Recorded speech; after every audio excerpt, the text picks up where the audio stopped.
On a warm and drizzly July evening in 2024, a man carrying a crossbow concealed beneath a white sheet exited a family home on Ashlyn Close in the leafy town of Bushey in Hertfordshire.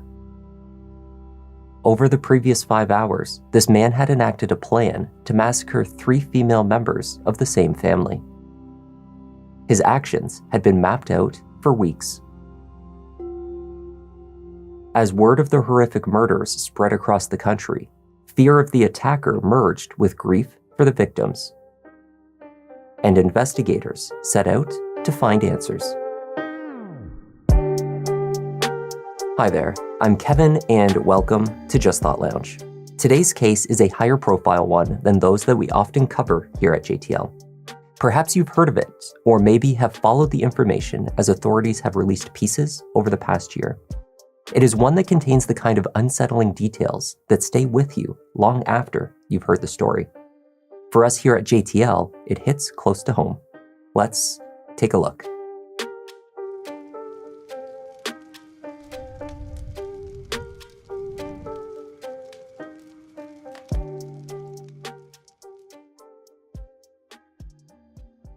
The town of Bushey in the east of England is considered a wealthy commuter town, roughly 16 miles from London.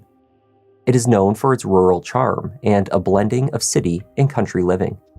Bushey has a pub and a church green at its center. Like so many places where brutal and shocking murders have been reported, Bushey was once considered a town where nothing of the sort could ever possibly occur. That changed on the evening of July 9th, 2024. At 6:58 p.m., 28-year-old Hannah Hunt placed an emergency call using her mother's cell phone.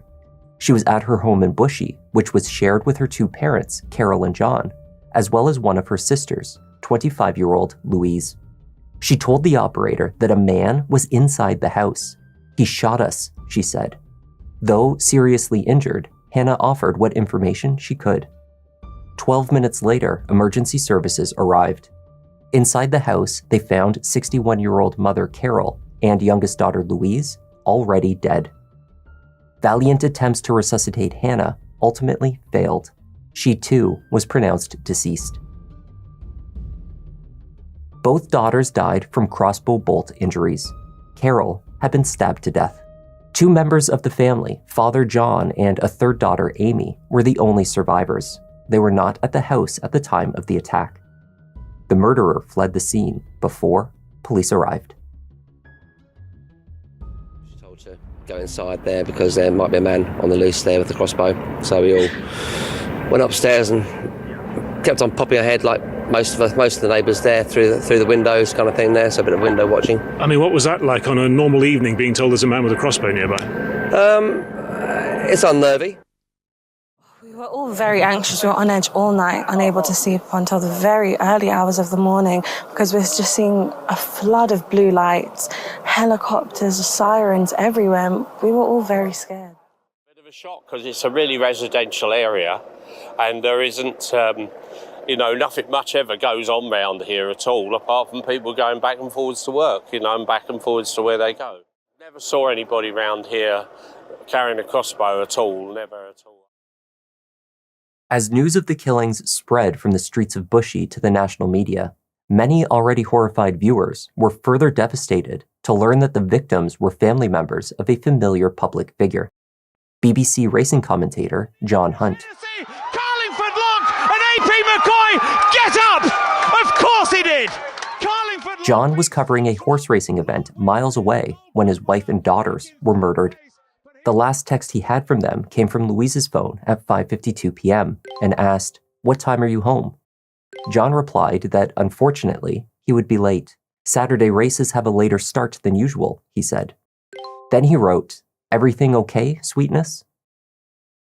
Only later, the husband and father would learn that this last message was received not by his youngest daughter, but rather, her killer. The family was extremely well liked in the community. They were also a close household. 2 daughters in their 20s still happily lived at home. They even vacationed together as a family. Both women had also launched their own successful careers. Hannah had established herself as a talented beautician, first working at a local anti-aging clinic and later launching out on her own. She was in a long-term committed relationship with a man named Alex Klein. Louise had set up a small pod in the family's back garden where she ran Groom and Glow, a dog grooming service. Friends spoke of their shock and grief, also of the wonderful people that Louise, Hannah, and Carol were. One of the loveliest persons, loveliest girl I ever knew. Always had a smile and very positive and hardworking. So genuinely a really, really sweet person. Just a lovely girl. I just can't believe it's happened. It's, like I say, it's a thing nightmares are made of. She was the nicest, kindest, sweetest person that you could ever meet. Beautiful, beautiful person. The hours and days after the murders grew tense, not just in Bushey, but across London, where officers with firearms were dispersed in search teams at targeted locations in the city. Their aim was to locate the killer, still armed with a crossbow. Though the suspect had escaped before emergency services arrived, law enforcement nonetheless knew exactly who they were looking for. It seems that Hannah, who had arrived home in the midst of the attack, had managed to send off a text to boyfriend Alex before being shot. Then, after sustaining her injuries, she had reached her mother's cell phone and managed to tell the 999 operator who was in the house.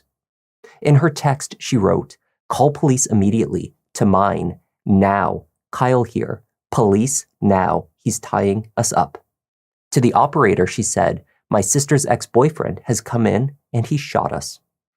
The man she was referring to was Louise's recent ex-boyfriend, 26-year-old Kyle Clifford.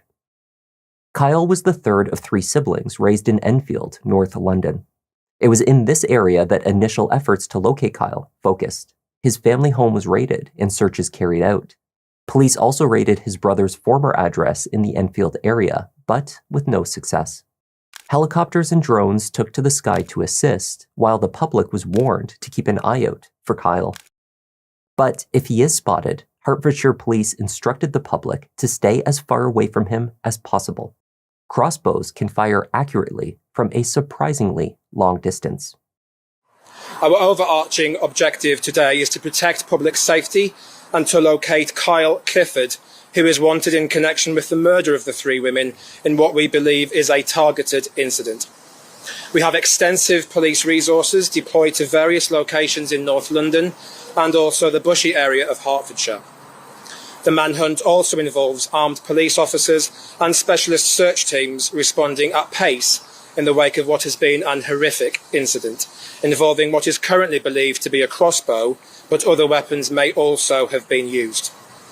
If members of the public see Kyle Clifford, they urge not to approach him at any point and to dial 999 immediately. News stations provided live coverage of the ongoing search. Then, on July 10th, reports emerged that Kyle was seen in the Lavender Hill Cemetery near his home in Enfield. Teams of armed officers descended on the cemetery from every angle. There, they located Kyle. By the time they reached him, he had fired one last crossbow bolt. This time, he was the target.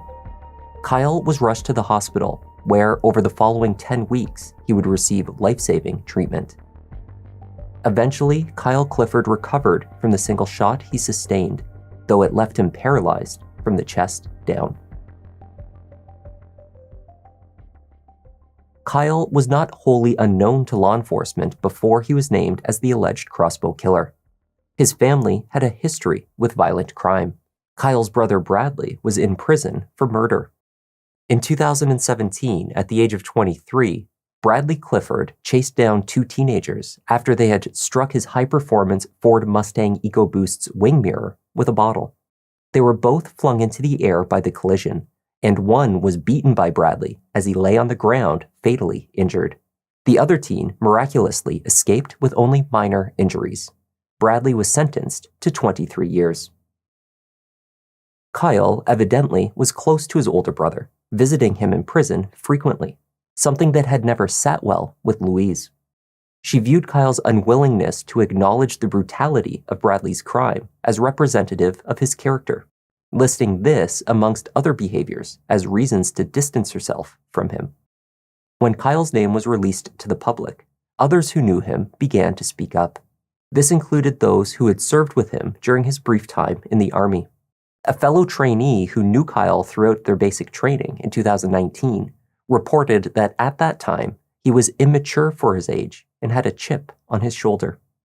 According to this trainee, he struggled to grasp basic military concepts, but just managed to reach the standard to pass training.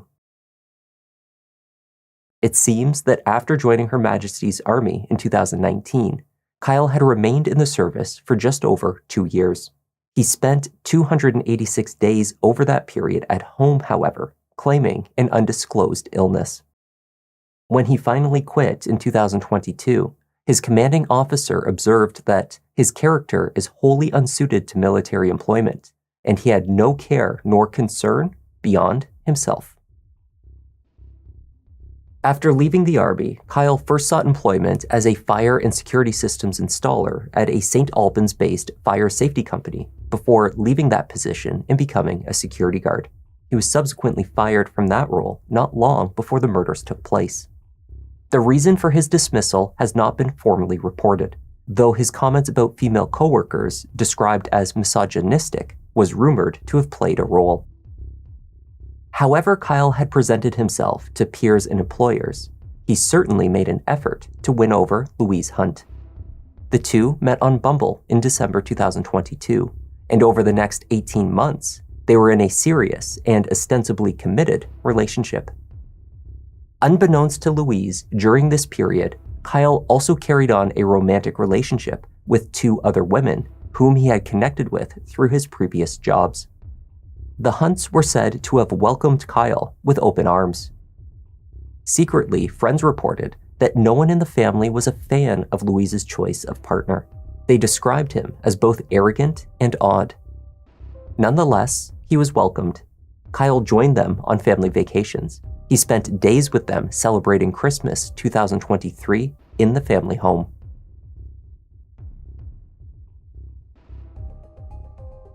The breakup came in late June after the couple attended a wedding for a member of Kyle's family in the north of England. After traveling for hours for the event, Kyle boasted to Louise, in front of other guests, that he had slept with some of the other attendees. She later wrote to him that she found his treatment of her belittling and embarrassing. She wanted to end things. In the messages later retrieved by investigators, a pattern of attempted manipulation by Kyle emerged. After Louise expressed her discontent with the relationship, Kyle was at first defiant. He angrily pushed back at her, claiming that she was always making him the bad guy. When she did not back down, he feigned indifference. If she didn't like the way he acted or who he was as a person, so what? Her loss. Then, when that tactic also failed to bring her around, he tried begging. He could not imagine his life without her. He thought she would be his future wife. He would do anything for her.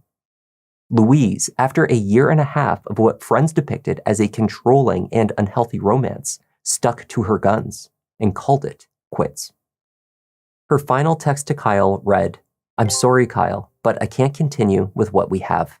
I feel like it's been broken and I can't ignore how I've been feeling or made to feel in our relationship over the course of the year. I just feel right now I owe it to myself to take some space and walk away for my own sanity and health. I never want there to be anything nasty between us, ever. Take care of yourself, always, please." Eventually, Kyle responded with a message that must have set Louise at ease. He wrote, "Thank you for the clarity, Louise, so we can both start our healing process. I love you so much, and I will for a very long time. I will always be here for you if you ever need me. Please don't hesitate. I wish you all the best and take care of yourself too." Louise proceeded to do exactly what she had stated. She kept her distance from Kyle and assured herself that she had made the right decision. Just days following the breakup, she made a note on her phone. It was a sort of reminder of the reasons that she broke things off. It read, "When you're sad, look. His brother is in prison. He still sees him every other weekend and never said what he did was horrendous. His family is a mess. Racist comments. Says he doesn't like transgenders. Road rage. Belittling language. Said he has a higher IQ than all my family. Would tell me all the violent acts his brother and dad would do, and when I went to their house, he would find it amusing." While Louise focused on healthy behaviors and moving on, Kyle took a different approach. 4 days after Louise ended the relationship, he began performing searches online relating to crossbows. He visited websites where they could be purchased. Then, 3 days after that, he purchased a Horizon Cornet MXT 405 compound crossbow, a pack of 6 bolts, and a rope cocking device through Tactical Archery. He also ordered a CO2 Glock air pistol, though he did not have the patience to wait on its delivery. Kyle decided to commit the murders before the pistol arrived.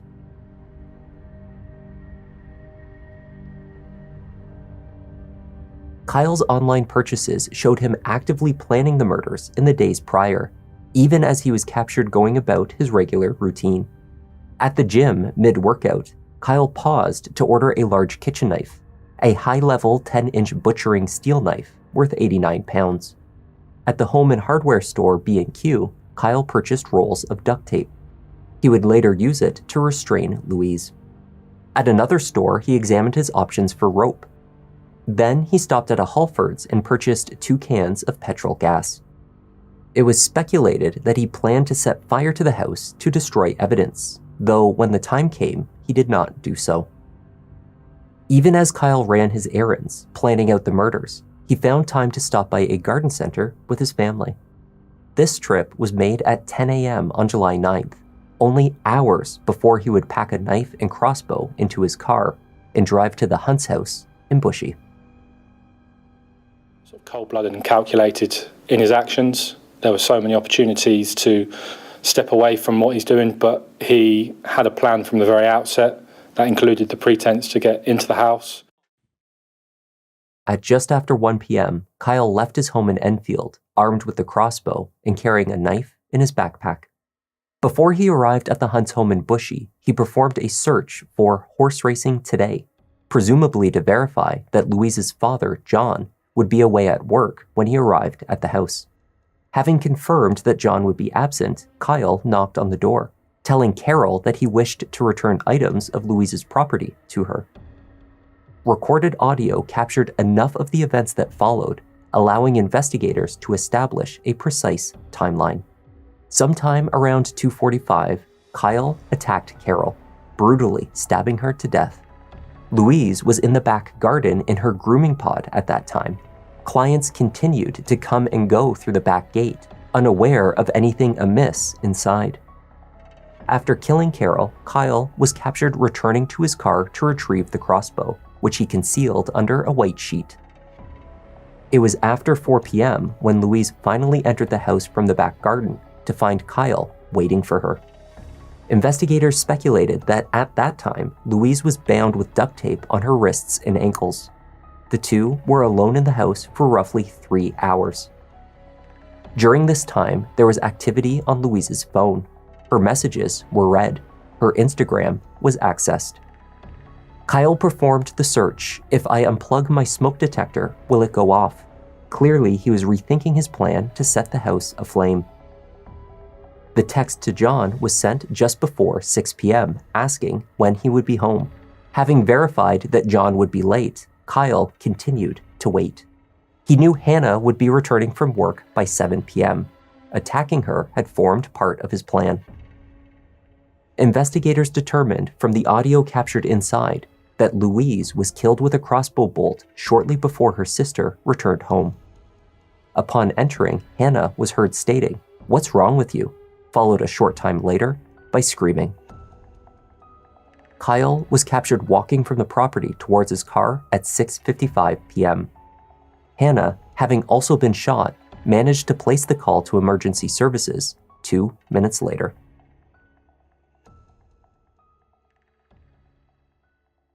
By the time Kyle sat down with investigators, a complete timeline of the massacre had been pieced together. They had surveillance footage, cell phone data, doorbell recordings, and Kyle's own written notes, which had been saved on his device. When presented with this evidence, Kyle Clifford made only a few short statements. He stated, "Sorry," and "What I have done is atrocious." To everything else put to him, he replied, "No comment." Do you accept, Kyle, that based on the evidence, that this is a premeditated murder of 3 people? No comment. Do you accept that you have meticulously planned this murder from the moment that you split up Louise? No comment. From the moment that she sent you that text message at the end of June, you began to plan her murder? Yes? No comment. On his phone, investigators discovered a letter written by Kyle and addressed to his family. It was divided into parts, each one dedicated to a different family member. Its tone was one of self-pity. It was clear that Kyle viewed himself as the victim. Please don't think of this as me throwing my life away. I have lived, and I am grateful for everything and everyone that has been a part of it. It is now my time to leave and be at peace, as this is what I ultimately want. I know you will all have so many questions and wish you could have done something different to prevent this. However, none of you have failed, and there is simply nothing any of you could have done. This is my decision to just be at peace. You all have to take care of each other and speak to each other, as that will be the best thing for you all. I love you all so much. You okay, Carl, to carry on? When you wrote that note, had you already planned the murders of Louise, Carol and Hannah? So I'm interested in the words "prevent this." So tell me what you mean by "prevent this." Comment. Do you mean the murders of Carol, Hannah and Louise? No comment. Reading this letter aloud was the only time during the interview in which Kyle demonstrated any emotion. Kyle Clifford eventually pleaded guilty to the 3 murders, as well as charges related to his possession of offensive weapons, the knife and the crossbow. But there was one charge brought by the Crown to which he refused to admit guilt. The Crown alleged that Louise Hunt was raped by Kyle Clifford on the day of the murder. Based on DNA evidence, they alleged that the crime had taken place over the roughly 3 hours when Louise was held captive in her home. Even though the physical evidence of his guilt was overwhelming, Kyle Clifford nonetheless forced this issue to trial. No one involved was able to provide the reason he would fight this one allegation while admitting to all others. It was speculated, however, that this was Kyle's final bid to assert any form of control over his situation. The trial began in early March 2025. Kyle refused to attend the proceedings. A jury heard from medical experts who testified to the DNA evidence. The defense asserted the DNA sample linked to Kyle was from just over 2 weeks prior, when the two were still a couple and engaged in a consensual relationship. The prosecutor asked forensic scientist Martin Whitaker if the findings of intimate samples taken from Louise could be explained by intercourse taking place 16 days prior. The scientist told the jury that was not a reasonable explanation. 1 to 2 days before, maybe, but not 16. The jury took only 45 minutes to find Kyle Clifford guilty. You first killed her mother, Carol, who even on that day showed you nothing but kindness in the moments before you attacked her. You raped and killed Louise, who had been as gentle as she could in ending her relationship with you after your arrogance and anger proved too much for her to stand. Then you murdered Hannah Hunt, who had done nothing to harm you save supporting her little sister. The evidence I have heard shows you to be a jealous man, soaked in self-pity, a man who holds women in utter contempt. Kyle was sentenced to 3 whole life orders for the murders and 30 years on the other charges. He will never be released from prison. John Hunt offered a powerful and moving victim statement. He spoke of his grief and anger. To the man who so brutally murdered his wife and 2 of his daughters, he stated, "Just remember one thing. Whatever misery lies ahead for you, on your dying day, there will be no release for you. The screams of hell, I can hear them now.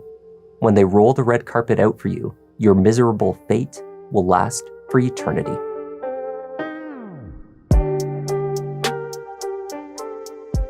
And that was the tragic case of Carol, Hannah, and Louise Hunt. Thank you for joining me, and a special thanks this week to Midori Jade, Flying High, and Matt Rand for joining the Members Lounge. Your extra support is really appreciated. I'm Kevin, this is Just Thought Lounge, and I'll see you in the next one.